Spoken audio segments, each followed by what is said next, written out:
محتشم سامعین و حاضرین، آیت نمبر 267 سے آج کا ہمارا سبق شروع ہو رہا ہے 267 سے۔ اللہ کے راستے میں خرچ کرنے کے آداب اور فضائل بیان ہو رہے ہیں۔ آج بھی یہی مضمون بیان ہوگا، ایک آدھ مسئلہ کچھ اور بھی ہوگا ساتھ۔ ارشاد ہے، اے ایمان والو، اللہ کی راہ میں اپنی کمائی سے اچھی چیزوں کو خرچ کرو اور ان چیزوں میں سے خرچ کرو جو ہم نے تمہارے لیے زمین سے پیدا کی ہیں، اور اللہ کی راہ میں ایسی ناکارہ اور ناقابل استعمال چیز دینے کا ارادہ نہ کرو جس کو تم خود بھی آنکھیں بند کیے بغیر لینے والے نہیں ہو، اور یقین رکھو کہ اللہ بہت بے نیاز، بہت تعریف کیا ہوا ہے۔ اللہ کے راستے میں خرچ کرنے کی فضائل، برکات اپنی جگہ، لیکن جو خرچ کر رہے ہیں وہ بہتر ہونا چاہیے۔ جو چیز خود پسند ہے وہی خرچ کرنی چاہیے۔ چوتھے پارے کے آغاز میں ارشاد ہے، لن تنالوا البر حتی تنفقوا مما تحبون،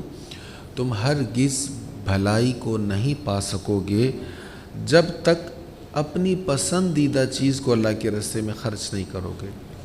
تو اللہ کے راستے میں دیتے ہوئے اپنی پسند کو ملحوظ رکھنا چاہیے، جو ہمیں خود پسند ہے وہی خرچ کرنا چاہیے، اور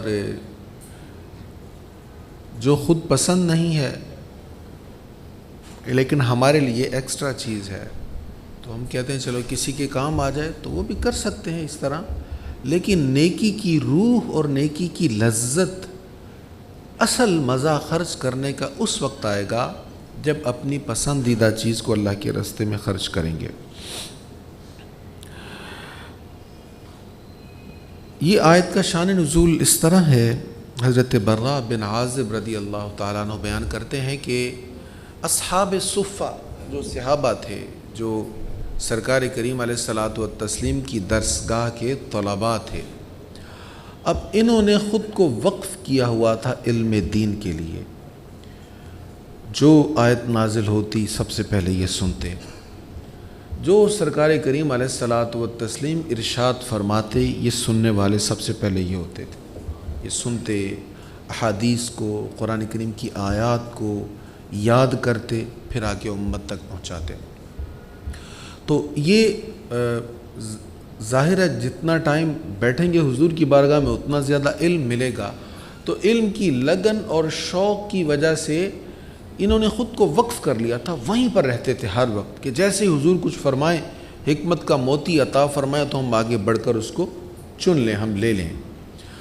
اب ظاہرہ کاروبار کے لیے نہیں جاتے تھے، روزی کے لیے نہیں جاتے تھے، تو بھوک تو انہیں بھی ستاتی تھی، بھوکے تو یہ بھی ہوتے تھے۔ سرکار کریم علیہ الصلاۃ والتسلیم نے صحابہ کو ترغیب دلائی، انصار صحابہ جو مدینہ منورہ کی رہائشی تھی، یہ عام طور پر انصار صحابہ جو تھے یہ دہقان تھے، کسان تھے، تو ان کا ذریعہ معاش کھیتی باڑی تھا۔ تو انصار صحابہ جو تھے وہ کھجوریں جب تیار ہوتی تو کھجوریں لا کر وہاں اصحاب صفہ کا جو چبوترا تھا اس کے قریب اونچی جگہ پر رکھ دیتے، تو جس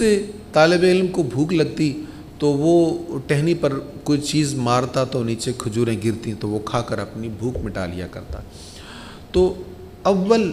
وقت میں شروع میں کچھ ایسے بھی تھے صحابہ جو کھجوریں لاتے تو اتنے شوق سے نہیں لاتے تھے، لے آتے تھے لیکن اتنا ذوق شوق نہیں تھا، اللہ کی راہ میں خرچ کرنے کا ذوق کم تھا۔ آہستہ آہستہ تربیت ہوئی، آیات اتری تو پھر ذوق ان کا بڑھ گیا۔ آخری وقت میں تو حالت ایسی تھی کہ سب کچھ اپنا لا کے حضور کی بارگاہ میں پیش کر دیتے تھے۔ تو ابتدائی وقت میں جب وہ ذوق شوق سے نہیں پیش کرتے تھے تو پھر کچی کھجوریں یا کم قیمت یا ردی کھجوریں وہ لے آیا کرتے، جن کی مارکیٹ میں ویلیو تھوڑی ہوتی تو وہ سمجھتے کہ ہمیں اس کا اچھا ریٹ نہیں ملے گا، چلو یہ صدقہ کر دیتے ہیں، تو وہ وہاں پر لا کر رکھ دیتے۔ تو ان کے متعلق یہ آیت کریمہ نازل ہوئی کہ جو تمہیں دیا جائے تم لینا پسند نہ کرو، وہ اللہ کے راستے میں نہ دو۔ اب یہاں دینے کا معیار دیکھیں کیا ہے۔ دیکھیں ہم جب کسی کو دیتے ہیں تو ہماری نظر ہوتی ہے اس کے سٹیٹس پر جس کو ہم دے رہے ہیں، یہ کتنے پہ راضی ہونے والا ہے، یہ کتنا